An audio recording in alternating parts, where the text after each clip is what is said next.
In this video, we'll talk about matrix addition and subtraction, as well as how to multiply a matrix by a number, also called scalar multiplication. Let's start with an example. Given two matrices like these, let's say I want to add them together. How do I do that? And so what does addition of matrices mean? It turns out that if you want to add two matrices, what you do is you just add up the elements of these matrices one at a time. So my result of adding two matrices is going to be itself another matrix. And the first element I get just by taking 1 and 4 and multiplying them and adding them together. So I get 5. The second element I get by taking 2 and 2 and adding them. So I get 4. 3 plus 0 is 3, and so on. I'm going to stop changing colors, I guess. And on the right is 0.5, 10, and 2. And it turns out you can add only two matrices that are of the same dimension. So this example is a 3 by 2 matrix, because this has 3 rows and 2 columns, so it's 3 by 2. This is also a 3 by 2 matrix, and the result of adding these two matrices is a 3 by 2 matrix again. So you can only add matrices of the same dimension, and the result will be another matrix that's of the same dimension as the ones you just added. Whereas in contrast, if we were to take these two matrices, so this one is a 3 by 2 matrix, so again, 3 rows, 2 columns. This here is a 2 by 2 matrix. And because these two matrices are not of the same dimension, this is an error. So you cannot add these two matrices, and their sum is not well defined. So that's matrix addition. Next, let's talk about multiplying matrices by a scalar number. And a scalar is just maybe an overly fancy term for a number or a real number. Right? Because scalar just means real number.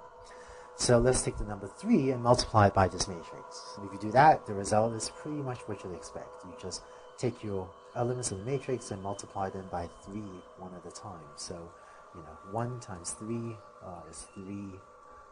2 times 3 is 6, 3 times 3 is 9, and let's see, I'm going to start changing colors again. 0 times 3 is 0, 3 times 5 is 15, and 3 times 1 is 3. And so this matrix is the result of multiplying that matrix on the left by 3. And you notice again, this is a 3 by 2 matrix, and the result is a matrix of the same dimensions. So this is a 3 by 2, both of these are 3 by 2 dimensional matrices. And by the way, you can write multiplication either way. So I had 3 times this matrix. I could also have written this matrix 1 0 2 5 3 1. Right? I just copied this matrix over to the right. I can also take this matrix and multiply this by 3. So whether it's 3 times the matrix or the matrix times 3 is the same thing, and this thing here in the middle is the result.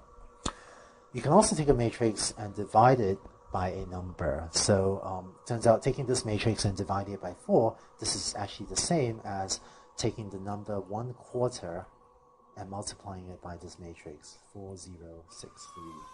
And so you can figure the answer. The result of this product is 1/4 times 4 is 1, 1/4 times 0 is 0, 1/4 times 6 is 3 halves. That 6 over 4 is 3 halves, and 1/4 times 3 is 3/4.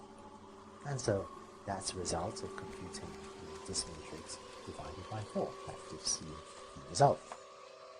Finally, for a slightly more complicated example, you can also take these operations and combine them together.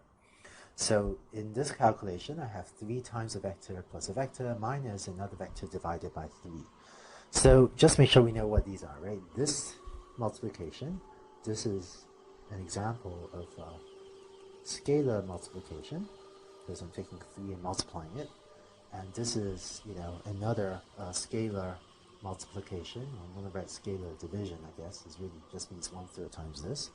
And so if we evaluate these two operations first, then what we get is this thing is equal to, let's see, so 3 times that vector is 3, 12, 6, plus my vector in the middle, which is a 0, 0, 5, minus 1, 0, 2/3, right? And again, just to make sure we understand what's going on here, this plus symbol, that is matrix addition, right? Already, since these are vectors, remember vectors are special cases of matrices, right? This, we can also call this vector addition. And this minus sign here, this is again, matrix subtraction, but because this is a n by 1, really a 3 by 1 matrix, that this is actually a vector, so this is also vector. Just call this matrix a vector subtraction as well. Okay? And finally, to wrap this up, this therefore gives me a vector whose first element is going to be 3 plus 0 minus 1, so that's 3 minus 1, which is 2. The second element is 12 plus 0 minus 0, which is 12. And the third element of this is, 6 plus 5 minus 2/3, which is 11 minus 2/3, so that's 10 and 1/3. And I'm going to close my square bracket. And so this gives me a 3 by 1 matrix, which is also just called a 3-dimensional vector, right? Which is the outcome of this calculation over here. So that's how you add and subtract matrices and vectors and multiply them by scalars, so by real numbers. So far, I've only talked about how to multiply matrices and vectors by scalars, by real numbers. In the next video, we'll talk about a much more interesting step of taking two matrices and multiplying two matrices together.